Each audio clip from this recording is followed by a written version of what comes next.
Start. Ladies and gentlemen, how you doing? It's Charles, and we are here in Belgrade, the center of Belgrade. We're a couple blocks from Skoldarlia Street, which is very hard to say, but it's a beautiful street, cobblestones, lots of little kafanas. I'm here with a wonderful Canadian gentleman here named Sean, and Sean married a beautiful young Serbian lady that's holding the camera, and we're going to talk to Sean and find a little bit about it. Sean, where are you from in Canada? I'm from a small town that's in between Ottawa and Montreal. Before that, I lived in southern Ontario, close to Toronto. What's the difference in climate between Canada and here in Belgrade? Is it similar? Let's put it this way. Canada still has like 1 or 2 feet of snow on the ground. Damn. Yeah, it's rather cold. God, that'd be terrible. I don't see how you guys put up with that. That'd be annoying to me. Yeah, it is. People complain. How long, or first of all, how did you first even think about coming to Serbia? When was your first trip to Serbia? My first trip to Serbia was 2 years ago. I came September 11th, and yeah, it was right on my wife's birthday. Wow. Interesting. Yeah, basically, while I was in high school, about 4 years ago, I kept hearing about the Bosnian conflict, the Kosovo War, and my various classes, and I'd say for the most part it was a very negative stance towards the entire thing. I never heard too much positive about Serbia or anything at all. But then I started researching the history, and I discovered my wife on Facebook in a Serbian cultural group. Wow, really? Began talking to her and a couple other Serbs about it. Began hearing all kinds of different perspectives I never heard before, and soon I began to feel bad for what the West did when we got involved in everything.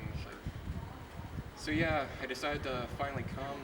Like, I've always wanted to travel to Europe, so well, why not make Serbia my very first destination over on this continent? Oh, that's fantastic.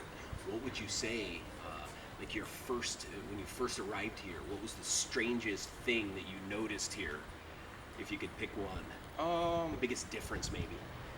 Well, one thing that came to mind right away was I could tell that at one point the city of Belgrade, there's a decent amount of money. Like, they were well off at one point, but at the same time, horrible things have happened, and now they're in poverty. It was like a mix between rich and poor, like hugely. I really saw it.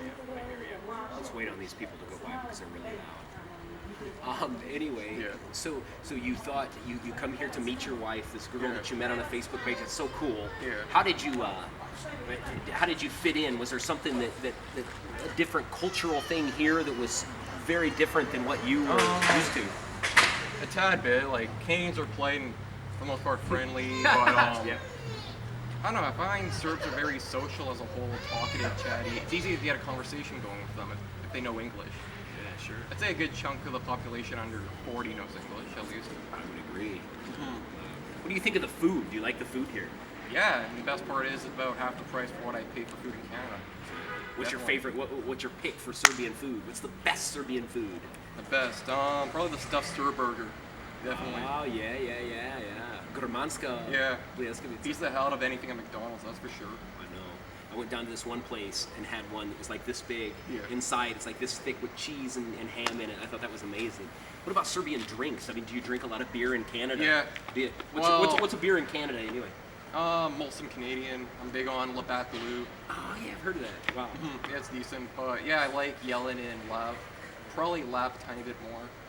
Lav? Really? Yeah. Really? Tiny bit more. I think it's got an aftertaste in it. Did you ever drink? For me, that's just beer as a whole. Yeah. Did you drink Zaječarsko? I've tried that before. It's alright. Yeah.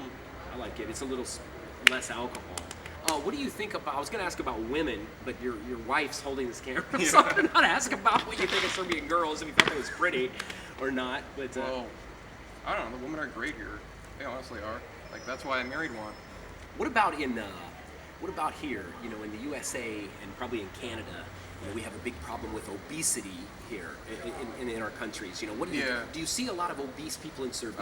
Not at all. Like, I'm actually shocked. Like, the actual diet here isn't the most healthy in the whole world, and there's ice cream stands everywhere, grill places everywhere, and wow, I'd say about 95% of the population looks like they're in shape. Yeah, no, isn't that strange? We're gonna wait just a second because there's another group of people going by, and I feel silly. You know? Yeah. I I've noticed that too. That's one of the biggest things I noticed was the lack of really obese people. Yeah, when I definitely. see somebody here that's a little chubby, I'm like, oh my God, there's a fat guy. You know? Yeah, no, yeah, definitely. It's kind of funny. What do you think about? Do you notice any other big, huge differences? Something that just stands out like that between Canada and Serbia? Serbia, the graffiti, that's far more political in general. People are more open about their beliefs. They're more diverse in their beliefs. The Serbs there, I guess, they take the serious issues more seriously, like, because they're, I don't know, it affects them worse day to day. And then I find it incredible their optimism to daily life. I mean, they have it incredibly hard. They live worse than illegal Mexicans in the U.S. But somehow, I don't know, they don't let anything bring them down. They have an incredible, strong spirit. Really do. I agree. Yeah. To be able to put up with these years and years of conflict and war and crappy economy, and to still be kind and generous and everything. Yeah, I think incredibly generous. Like, I'm aware of how low their wages are, the salaries are, and yeah, they'll give you their best rakia, feed you big portions at dinners. And then just having someone invite you to their house, it's not a big deal. It really isn't. I thought that was a difference too.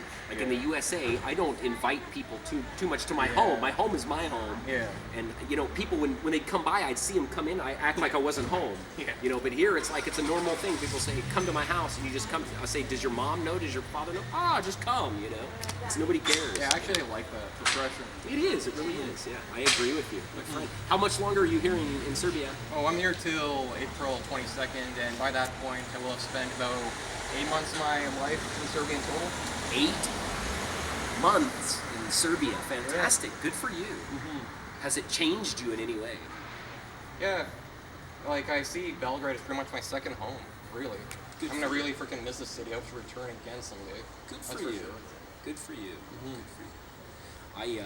I feel exactly the same as you. Sean, it's an absolute pleasure. I appreciate it on this busy kind of street. We thought we was coming to a quiet street here. Yeah. And we're on a little back street here, but it's a busy, busy street. There's people walking by. There's cars going by, so I hope you could hear us. Anyway, pleasure, my friend. I appreciate it. We'll see you Sure. soon, and good luck. Do Virginia.